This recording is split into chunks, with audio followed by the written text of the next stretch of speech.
ও আমাদের নবীর কুমার স্ত্রী আয়েশা, আপনার কাছে আমাদের নবীর চরিত্রের সার্টিফিকেটের জন্য আসলাম। আমার নবীর স্ত্রী বললেন, কানা খুলুকুহুল কোরআন, তোমরা কি কোরআন তেলাওয়াত করো না? তোমরা কি কোরআন বোঝো না? আমার নবীর চরিত্র হচ্ছে এই গোটা 30 পারা কোরআন। জোরে বলুন সুবহানাল্লাহ।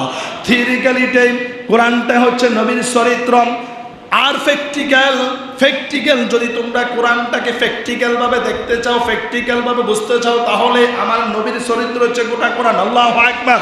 ফের হাজিরিন, তার মানে নবীর স্ত্রী পর্যন্ত তার জন্য শ্রেষ্ঠ চরিত্রের অধিকারী কিনা? সব সময় ভরসা থাকবে একজনের উপরে, তিনি কে?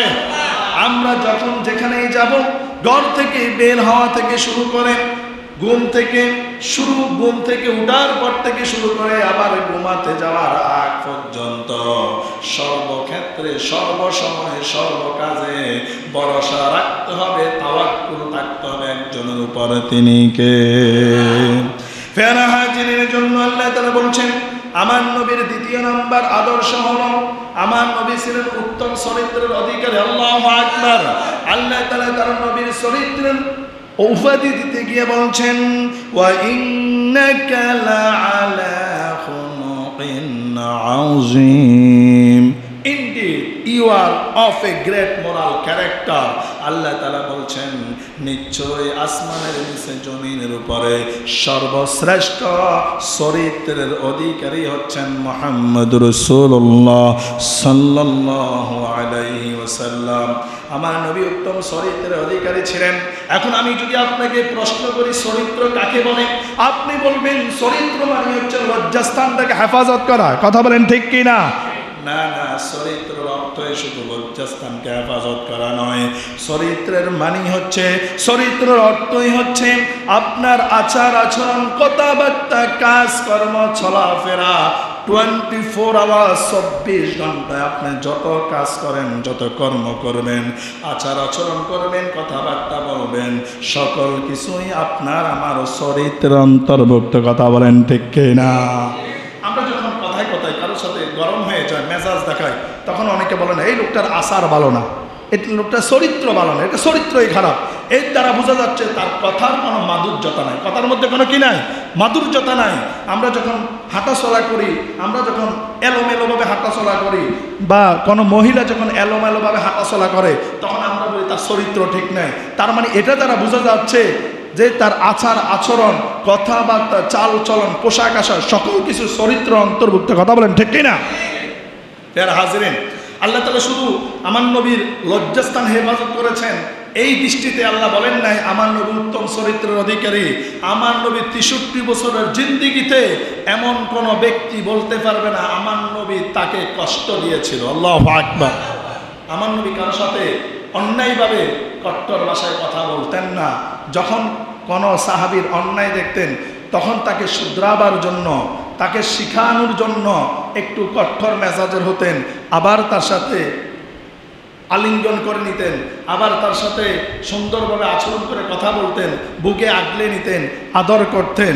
আমার নবী অহেতুক অন্যায় ছাড়া কথায় কথায় আমার নবী মেজাজ দেখাতেন না, রেগে যেতেন না। আমাদের নবী ছিলেন নরম মনের, সফট মনের, কোমল মনের মানুষ। জোরে বলুন সুবহানাল্লাহ।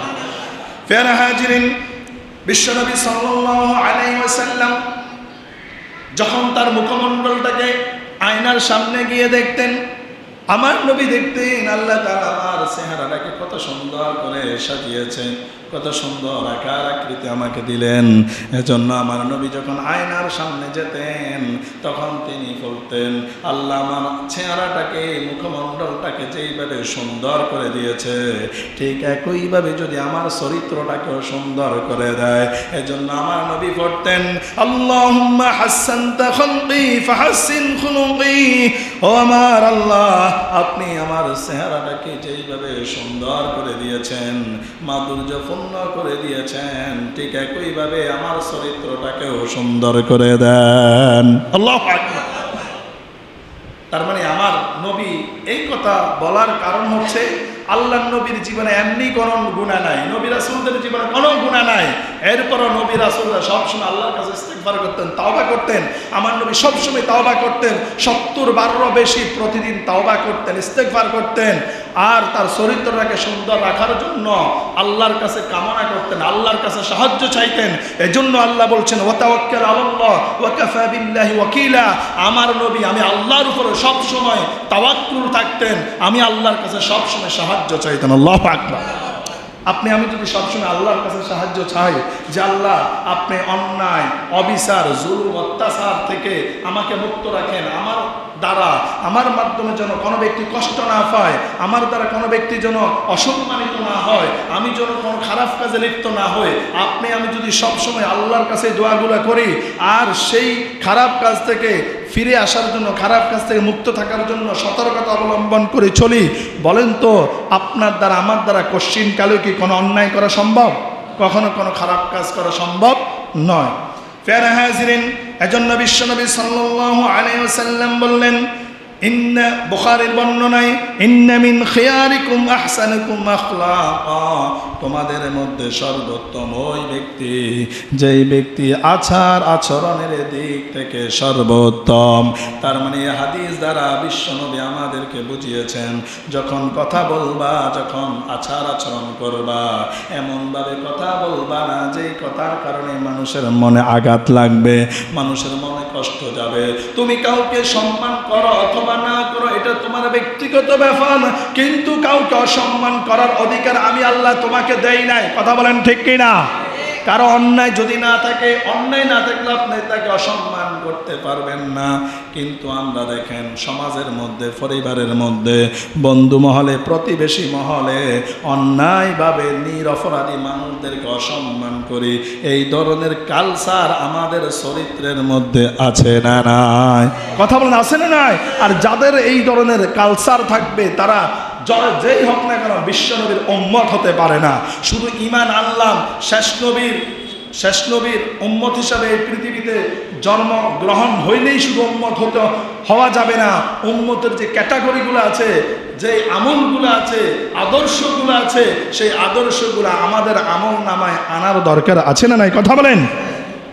প্যারা হাজিরিন, আল্লাহ রাসূল সাল্লাল্লাহু আলাইহি সাল্লাম তার প্যারা নবীর চরিত্রের সার্টিফিকেট দিলেন। মাইকেল এইচ হার্ট দি 100 নামে বিশ্বের শ্রেষ্ঠ 100 জন মনীষীর নাম লিখেছেন। কতজন? 100 মনীষীর চরিত্রের তথ্য তিনি এই দি 100 বইয়ের মধ্যে তিনি উল্লেখ করেছেন। তিনি যেই লোকটা মাইকেল এইচ হার্ট, তিনি কোনো মুসলমান ছিলেন না, তিনি ছিলেন খ্রিস্টান।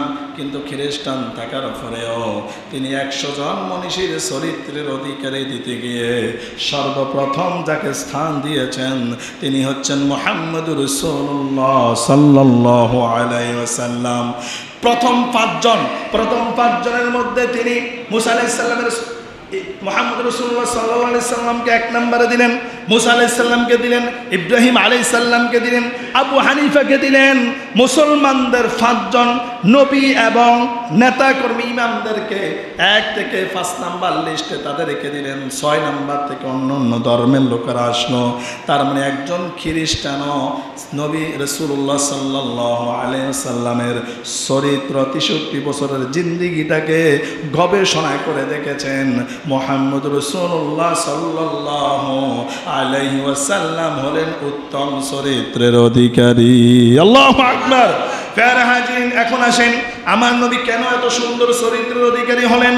আল্লাহ তাআলা দলিল দিচ্ছেন, ফাবিমা রাহমাতিন মিনাল্লাহি লিনতা লাহুম ওয়ালাউ কুনতা ফাযযান গালিযাল কলবি লানফাদ্দু মিন হাওলিক।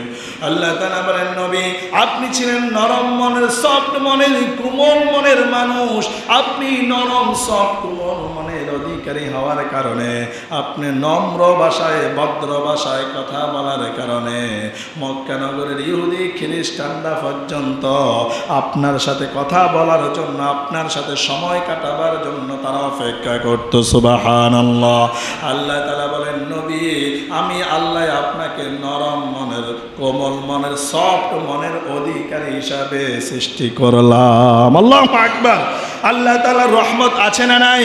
এজন্য বিশ্বনবী সাল্লাল্লাহু আলাইহি সাল্লাম তার উম্মতদেরকে উদ্দেশ্য করে বলেন, বুখারীর বর্ণনায়, ইন্না খিয়ারাকুম আহাসিনুকুম আখলাকা, নিশ্চয়ই তোমাদের মধ্যে সর্বোত্তম ব্যক্তি ওই ব্যক্তি যেই ব্যক্তি আচরণের দিক থেকে সর্বোত্তম। আল্লাহু আকবার।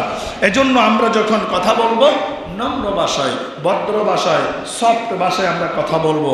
কিন্তু আমরা তো এমনভাবে কথা বলি, আমাদের চতুর্পাশে যারা থাকে তারা আমাদের কথা শুনে অসহ্য হয়ে যায়, ধৈর্য হারা হয়ে যায়। কথা বলেন ঠিক কি না? আমরা কথা বলতে গেলে মনে হয় যেন আমরা কথা বলার আগে হাত ছালাই দেব, এমন আছে না নাই? কথা বলেন আছে না নাই? ফেরা হাজিরিন, এটা ইমানদারের আদর্শ নয়, এটা রাসূল সাল্লাল্লাহু আলাইহি সাল্লামের উম্মতদের আদর্শ নয়। রাসূলুল্লাহ সাল্লাল্লাহু আলাইহি সাল্লামের আদর্শ আমাদের জীবনের মধ্যে আনতে হবে। আল্লাহ রাসূল সাল্লাল্লাহু আলাইহি সাল্লামের সাহাবীরা যখন তার কুমারী স্ত্রী মা আয়েশা রাদিয়াল্লাহু তাআলা আনহার কাছে যখন গিয়ে জিজ্ঞাসা করলেন, নবীর ওফাতের পরে, নবীর ইন্তেকালের পরে যখন জিজ্ঞাসা করলেন, ও আমাদের নবীর কুমার স্ত্রী মা আয়েশা, আপনার কাছে আমাদের নবীর চরিত্রের সার্টিফিকেটের জন্য আসলাম। আমার নবীর স্ত্রী বললেন, কানা খুলুকুহুল কুরআন, তোমরা কি কোরআন তেলাওয়াত করো না? তোমরা কি কোরআন বোঝো না? আমার নবীর চরিত্র হচ্ছে এই গোটা 30 পারা কোরআন। জোরে বলুন সুবহানাল্লাহ। থিওরিক্যালিটাই কোরআনটা হচ্ছে নবীর চরিত্র। আর প্র্যাকটিক্যাল যদি তোমরা কোরআনটাকে প্র্যাকটিক্যাল ভাবে দেখতে চাও, প্র্যাকটিক্যাল ভাবে বুঝতে চাও, তাহলে আমার নবীর চরিত্র হচ্ছে গোটা কোরআন। আল্লাহু আকবার। ফের হাজিরিন, তার মানে নবীর স্ত্রী পর্যন্ত তার জন্য শ্রেষ্ঠ চরিত্রের অধিকারের উপায় দিয়ে